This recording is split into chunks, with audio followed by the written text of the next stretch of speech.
हे हॅलो. शेवटी आलं माझं पार्सल. या पार्सलमध्ये मी मागवलं होतं Digitek DRL40C LED ring light. तर हे मला एवढं खूप आवडलेलं आहे. लास्ट महिन्यामध्ये पण मी याची ऑर्डर दिली होती, पण ती काही कारणामुळे मला रिटर्न करावं लागलं. तर हे आलेलं आहे. तर याच्यामध्ये मला काहीही जमत नव्हतं. म्हणजे स्टँड कसं हे करायचं काही नाही, ट्रायपॉड कसं जोडायचं काहीच माहिती नव्हतं. कसं आहे ना, कोणी पण सुरुवातीपासून शिकलेलं नसतं, तर हळूहळू ह्या गोष्टी शिकायला भेटत असतात आणि मला याचा एवढा आनंद आहे की मला नवीन खूप काही यामधून शिकायला भेटत आहे. तर यामध्ये तुम्हाला भरपूर सुविधा आहेत.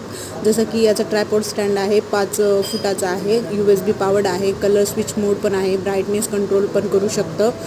आणि याच्यामध्ये 4 कलर ब्राईटनेसचे आहेत, तर तुम्ही ते जसं तुम्हाला अवेलेबल करून घ्यायचं तसं करू शकता. याच्यामध्ये फोटो काढू शकता, व्हिडिओ शूट करू शकता, मेकअप करून करू शकता. खूप सुंदर आहे, मला खूप आवडलं. वाव, मी कशी दिसते सांगा मला.